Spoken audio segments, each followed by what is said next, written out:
My parents have told me the story that one time my dad was driving in traffic and he would often get frustrated and aggravated with traffic, and he was cursing of some sort, forgetting that I apparently was in the back of the car. I was probably a young toddler.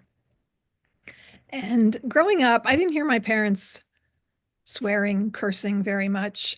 Um, my sister, she teased me. She was my older sister. And she would do this thing when she would say, "Ah, you said a bad word." And my response would be, "What? Ah, you said a bad word." Apparently the bad word was what? It was just this mind game she played with me. Growing up in the 70s and 80s, I remember my mother did not like the word freak. I guess it had come about kind of to replace another word to some extent, I guess. And so she didn't like to hear us say that word. Do you have stories Well, of curse my dad words? used to, Yeah. his was always, oh, sunken ditch. And he would use all the terms kind of around it. It's kind of like from, what was that show we watched? Remember, they couldn't curse. Oh, I can't think of it now. Okay. They couldn't use the curse words. It was the the one that go into heaven, All right. I'm not sure anyway, it's I not coming lost. to my So mind. anyway, uh, The other one I know you've always said your dad said was "dang it to luck." dang it to luck. Yes, that was his favorite. And Um, that was his main curse for anything. I don't know that I've ever heard my parents do any kind of like that. Maybe a damn once in a while or something like that. But oh, I have a fun story. My niece and nephew told me this, that apparently when they were little, my brother would get mad and go, "Martha's Vineyard." And so they grew up thinking that that was a curse word. And they heard someone say it. And my niece told this story of how she was horrified. Can't believe you said that. Um, Flash forward to our own children growing up, and they were young elementary school, our older two children. We were getting together with friends all the time with our homeschool group. And I remember, I think it was my daughter coming to me and said, "They said I said the S word." And I'm like, "What did you say?" And come to find out, or maybe it was another child told me, come to find out the S word was stupid. So we can identify different curse words, different words that we call taboo or you're not supposed to say. I know when our kids were young, I would often say, "damn it," when I was frustrated. And I can still hear most of our kids as a toddler, "damn it, damn it, damn it, damn it, damn it." And so, feeling embarrassed by that. And I know when our oldest comes to dinner, he's just looks at us when our 16-year-old has different words coming out of yeah, her mouth that would not have been allowed when he was living at yeah. home, and just the freedom of a vocabulary.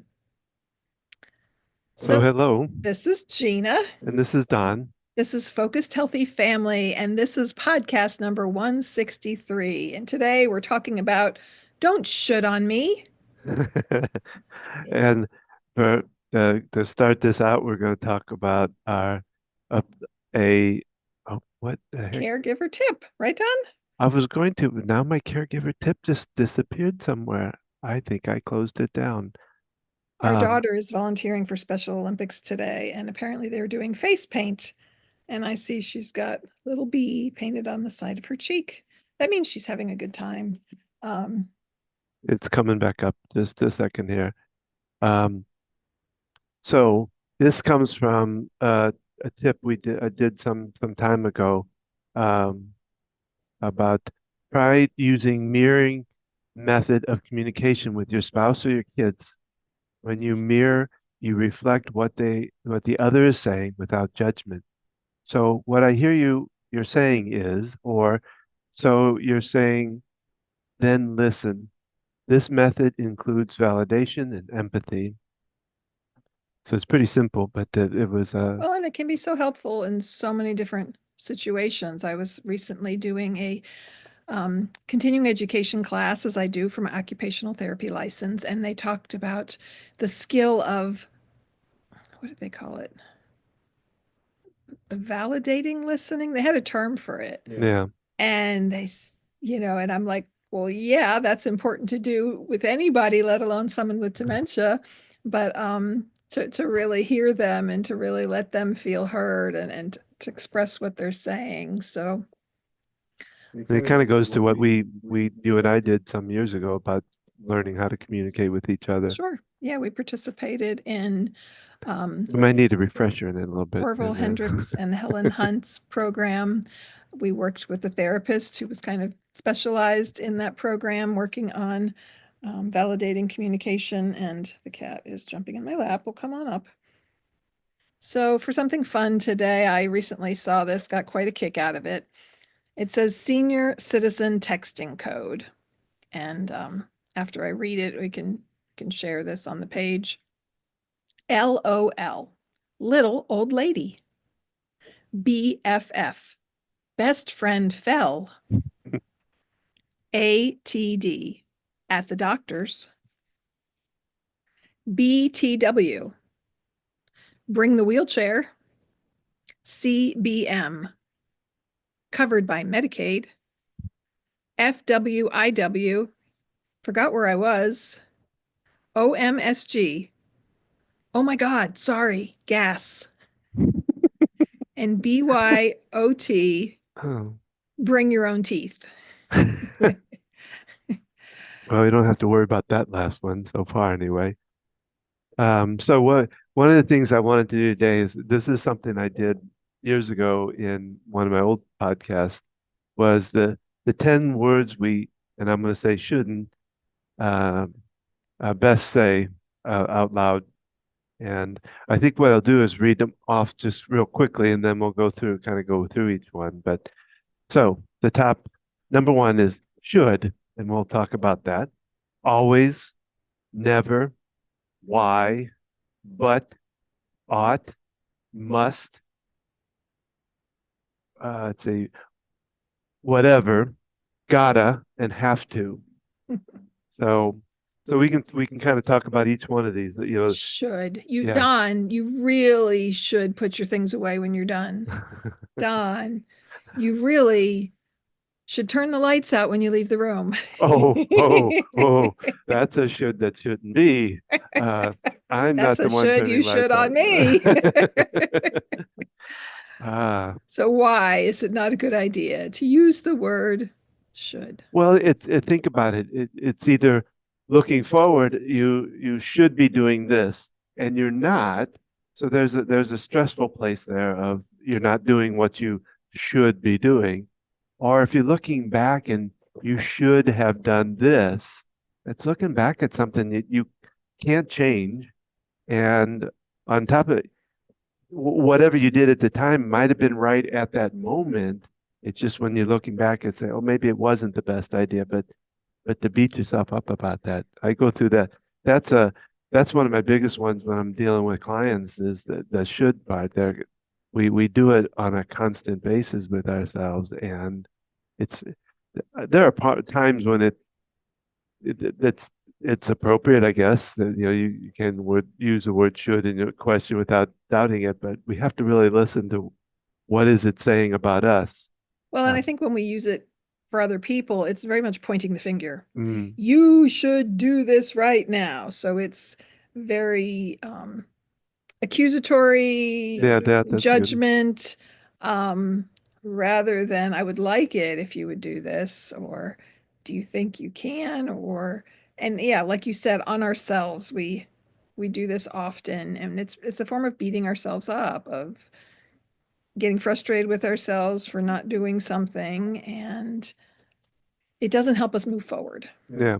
Well, I actually put the idea of instead of that, use the word wish. I wish I would have done that. That would have been nice. That sounds a little more gentle and it Mhm. doesn't really beat you up as much. If So you're talking about, yeah, a particular situation and you um is there somebody texting you there? distracted, um a particular situation, and you want to kind of express regret, if you yell at your children, I wish I had done this instead. um so what's the next one, Don? And as you describe it. The next one is always. And you think about this a big way it comes about is in arguments. Well, you're always doing this, or you're always not doing this. And It's uh, rarely true. I mean, well, yeah, how often does someone do something 100% of the well, time? yeah, waking, sleeping, all of that kind of thing comes into play. And it doesn't help anything. So instead of that, you might want to use something like, there are times when this happens or that happens. And you have to be kind of careful of, you know, throwing out anything to anybody like that and talk about it. That's why I think there are times might be good, but it's just something to think about. When you leave your dishes out on the table, I get frustrated that I have Wait a to minute here. put them away for you. We both do that. Yes, Donald, he's getting defensive. And I even used an I statement. When I find dishes left out that aren't mine, I become frustrated. There you go. Much better. Would that feel less Yes. judgmental? All right. The next one is never. So this goes It hand in kind of, hand with yeah, always and never. you never, you never do that. And it's again, it becomes, it's not really positive, it's not something that really happens, because 24/7, are you doing that? Um, Lots happening today on yeah. my mom wants to know if I'm working on Easter. Got to get back to her. All right. The next one is why. Why? Why did you do that? Yeah, when I talk about when I'm working with clients and we talk about the negative messages that are going on in their head, um, one of the things that I talk about is digging through them and kind of coming up with what's the root of it. But the one thing I say is don't use the word why because it makes you defensive. So And you then shouldn't say why. You should never ever, say why. You should always find a different word. But think about, kids, why did you do that? I don't know, right? It automatically puts us in a defensive. It's accusatory, it's pointing the finger. Um, tell me more about what led to this. Tell me more about, I use the word I put the word what, kind of find a what kind of statement around it instead of just a why statement. Um, The next one is but, and there's a couple sides to this that I think are important to this. and we don't mean this kind of butt. Um, yeah, you think about this. Like if I told you I love you, but what would that that leaves you kind of questioning Are as you to leaving me? so you don't want to do that, but you also have the But others. What? you said, but you also, Oh, I did say that, didn't but in I? that setting, I it, guess but that also, but there's also the other side of it. And I did a whole podcast on this, I call them the hidden butts. When I'm talking with my clients and I'm talking about, or the butt behind my head. If you're listening to this, the cat is all over me here. um, when I'm working with a client, talking about the negative messages they do. Well, a lot of times will come after a positive message. They'll say something like, I'm, I'll just say, I'm making $1 million. Let's say that. And what doesn't always come out is the but in the back of the mind that says, yeah, but your checkbook has zero in it right now. So it's kind of this hidden but that we don't express, but it's there. And when it's there, it just knocks. I mean, anytime you use the word but in most cases, it kind of negates what goes before it. And so you're really um, you're losing out on it. So we work on the butts big time when it comes to tapping and getting past that, so that when you do a positive statement, the butts aren't there for you. So all right, The next one, the next one is kind of the same thing. It's ought. You you you ought. you ought to be It's doing another that. form of should. Yeah, and it kind of falls in the same same uh, preference. I don't know what I suggested there is I would prefer that you could do this for me. And it's funny, I guess because we don't use the word ought very often, when you say it, it doesn't have the same punch to me as should. No, it's a lot gentler, but I it ought to still do has, that. And I don't, maybe it's because we don't use it often. yeah, Doesn't have that harsh shh. It's an S word. it's got the old English. No, I don't know. Comes from an old English that now is replaced with should. All right, the next one is must. Must. You must be doing this. You must be do it. What I feel like it puts a lot of pressure on somebody that you've got to get this done. And there are, well, it kind of goes along with deadlines. There's deadlines and that's probably not the best word either. Um, Yeah, it's very absolute. To me, it feels different than, you need to do this. That's more of a directive, I think. well, I put in there instead of that, using something like it is important to consider doing because I mean if you come up to your child and you say, well, you must be doing that, my kids will run away from me. Yeah, So it's important that after you eat, you put your dishes into the yeah, dishwasher. sounds good. See if we can practice that. Um, We both do it. and the next one, this is a big teenage, but whatever, Oh, whatever, Dad, whatever, whatever. I think I bought a shirt for our daughter that said whatever or something. Um, What is that? I'm trying to think what that kind of what would you call that, I guess? Is there a way of Kind of an indifference. difference? Yeah. Um, Don't a pay little bit, attention to it can me. be a little sarcastic, Yeah. whatever, Yeah. with an eye roll in it. Yeah. Well, um, Sort of, it also goes hand in hand with the I don't know, the "aw" that you get from oh yeah. kids, but it has a little bit more of a which would you like, whatever. Um, Well, and that's why you want to probably with an open-ended question instead of it goes back to the why question. If you use the why question, it sends up defenses and and that kind of whatever's more of a response than yeah, yeah. um, But it's probably based on what question you asked them. Whatever, they don't know it probably, or they don't want to know it because they're not happy with you. Whatever. well, yeah, and to me, I feel it in the sarcasm. I can see people who don't like what someone chose, and they're like, whatever, or Yeah. they don't like either of the two options, possibly. Put up a little bit. Oh, Yeah. I lowered it to sip. What other words are on the list? The next one is gotta. Yeah, Now that's kind of like uh what would be it's like like a should. should. Yeah. I mean, I told you not too long ago that you gotta's replace the shoulds. We learn to keep the should out of our vocabulary, but But we then put got I it. got to do this and I got to do that and I got to do this and I got to do that. And Well, and it puts a lot of that's another one that puts a lot of pressure on that. uh, I think I don't know. I've always had trouble setting goals, and the gotta get in there. I think is what kind of causes me to that I got to get this done. I got to get it done by a certain date and all that. Um, uh, what I wrote here is these are notes I had from before. These last two words, gotta and have to, tend to put pressure on yourself. So it would be more helpful to soften the statements.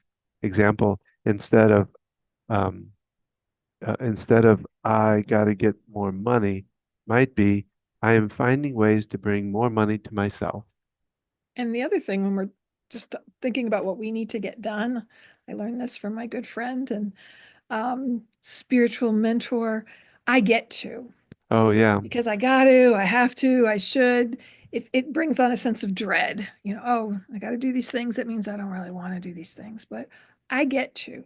I get to pick my daughter up from school. I get to go to work.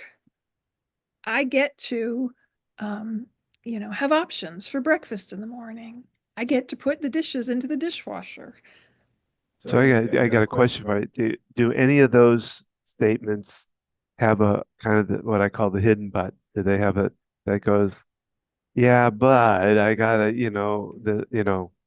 you Yeah, ever, I hear what you're saying. I guess I don't think about it when I use the I get to. To me, that's more of an affirmation that I'm creating, but there are I'm there just, are many times when that hidden butt comes along. I'm trying to think of an example off the top of my head. well, I guess what I would say is if I'm saying that I get to go do this, but you got an appointment that you got to make too, and then But I wish I didn't have to. yeah, there's something like There that. there But could be a hidden butt behind it. Yet it's more of a mindset of changing around, I'm healthy, I'm able to move, yeah, I got to pick up um my son's fiance to take them to the doctor. I got to do that. I had the time and the ability to do that. And yeah, I guess, yeah, different things that we do. Um, yeah, I'm thinking it's about the hidden butts there, and I guess I think about that in a slightly different context. Did you have some other examples of the hidden hidden. butts, or they're more, Well, I mean, I do, when, like I say, when I'm working with a client, there are a lot of them because the I've had a lot of clients that come in, sit down and say, I really just want to work on the positive. And I think that that's great.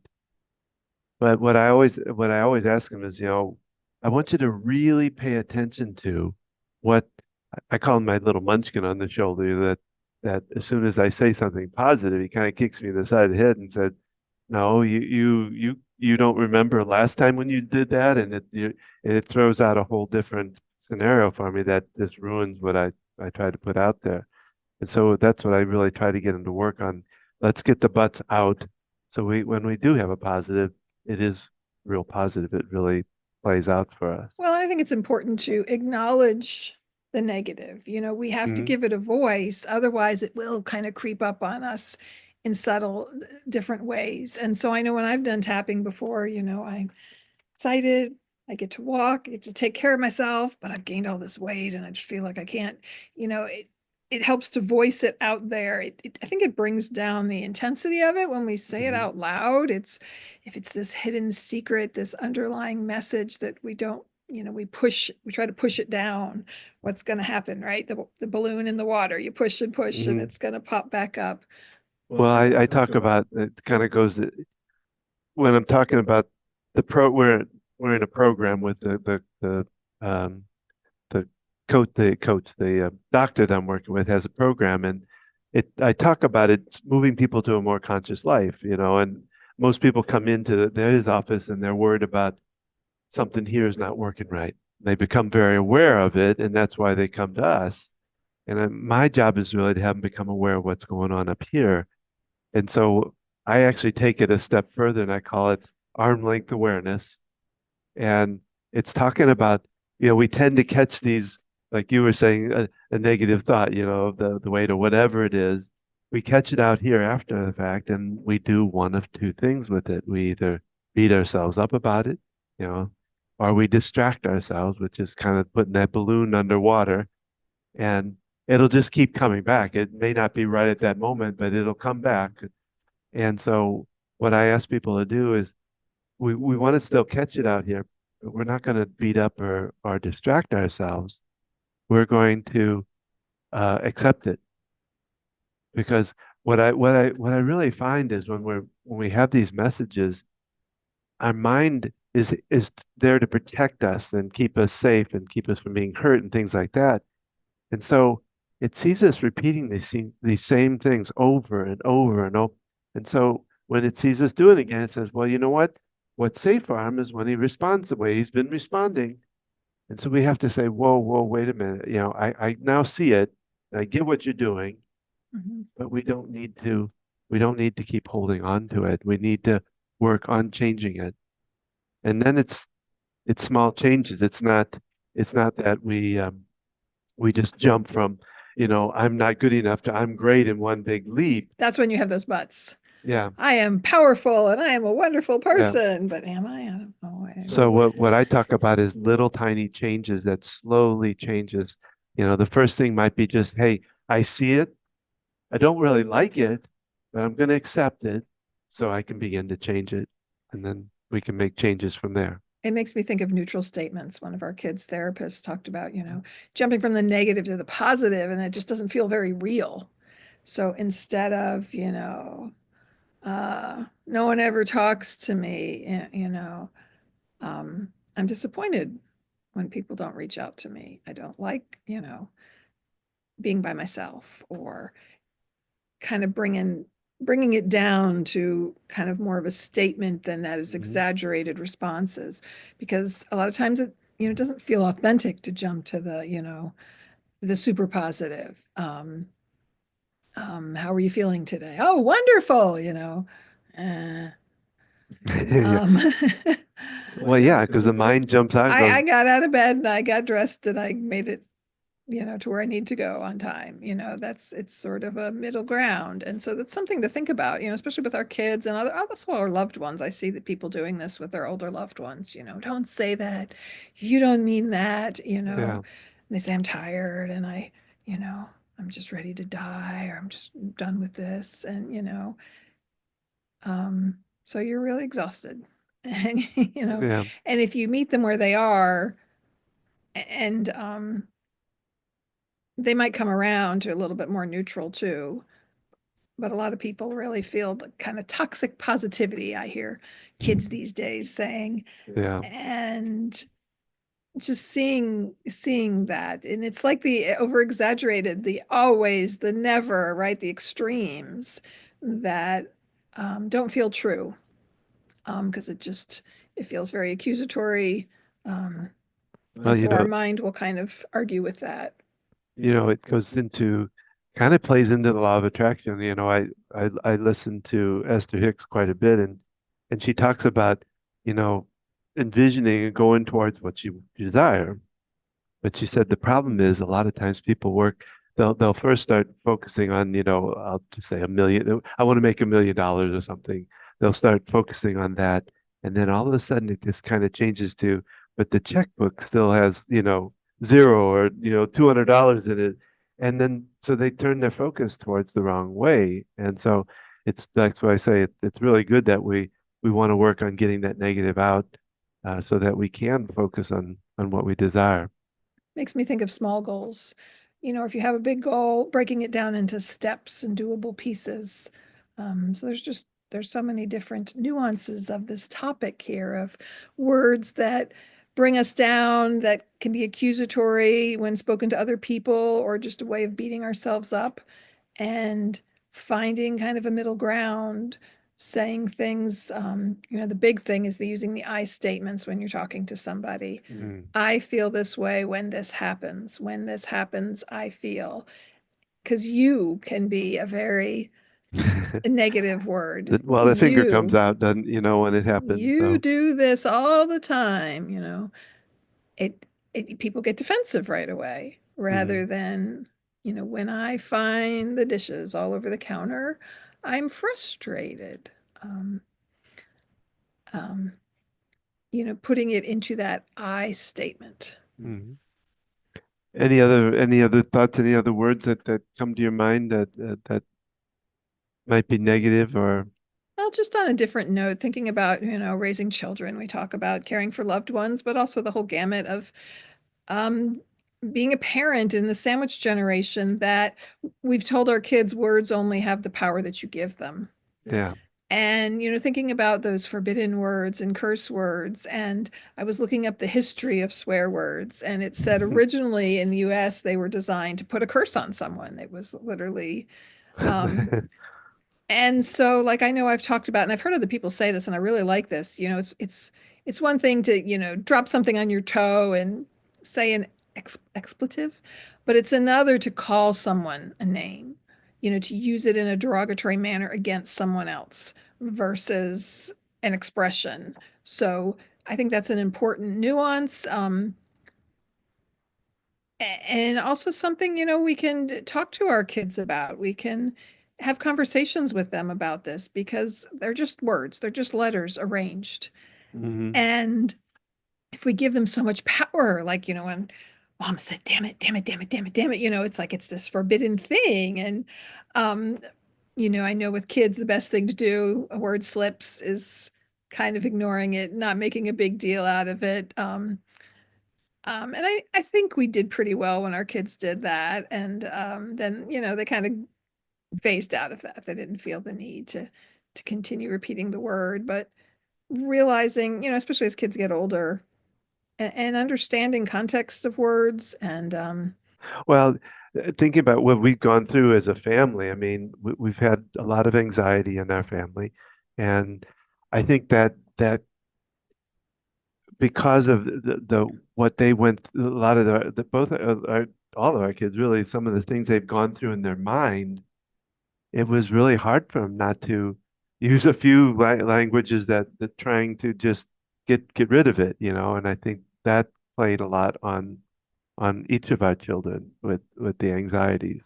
I don't mean to put a good word on about curse words, but when you're so frustrated you can't even think straight, yeah, and you've got people doing things to you and different things, with like when some of them were in the hospital and had people doing things to them that you the way they talk to them and yeah, yeah, the way they just talk those to them, those it frustrations. So when they talk to us, we're their safe space that they can let out those feelings when they're yeah, describing something, how they felt. Yeah, just not, yeah, allowing that, and knowing there's time and place too when you're talking about kids. And yeah, it's that way with adults, right? not to do it in front of certain people. There's, yeah, well, knowing your audience, Yeah, yeah. understanding and respecting people's different views on things, and respecting that.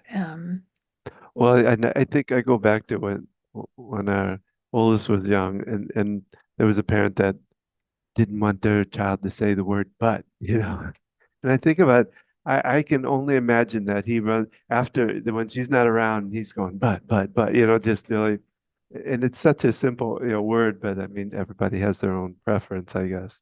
Sure, and yeah, it makes things taboo unnecessarily. I mean that's a whole nother conversation Yeah, about yeah. body parts and things we're not supposed to talk about, and just the whole hush hush Yeah, mentality. We're here talking about open and honest communication. yeah. And you can honestly say, when you're in this environment, I prefer, our kids know not to watch their language when they're around their grandparents, other family members. At work in different environments. I do love when one of my elderly patients lets a word slip, or they express themselves freely in that way. That's it just feels real honest, and it's also a vulnerable Mm. um, um, kind of moment. And so thinking about the words that we say and how they can be used and their impact on us. And again, remembering they're just letters jumbled up on a page. And that could be kind of a fun game, to play with kids, get little magnetic letters or something and, scrambling them around. Put him on the refrigerator like we used to do. um, and, stopping and thinking about how what Yeah. those little words, what we're saying. If you want to go through that list again, Don, what are the 10 words? Let me get the list back up. Okay. So number one is should, which we're gonna maybe go to wish as an option for that. The second one was always, and instead of that, maybe we'll use something like there are times. Never. Instead of that, we might use something like sometimes. Um, why? We might want to switch it to something like a what question. What's that about, or what's going on with it? The word but, we might want to change that to the problem I see is ought. Again, we might want to exchange that with something like I would prefer. The word must, we might want to switch that over to something like it's important to consider. Whatever, we might want to change that to is it your choice? Something. Go Is ahead. is there something else you wanted to say?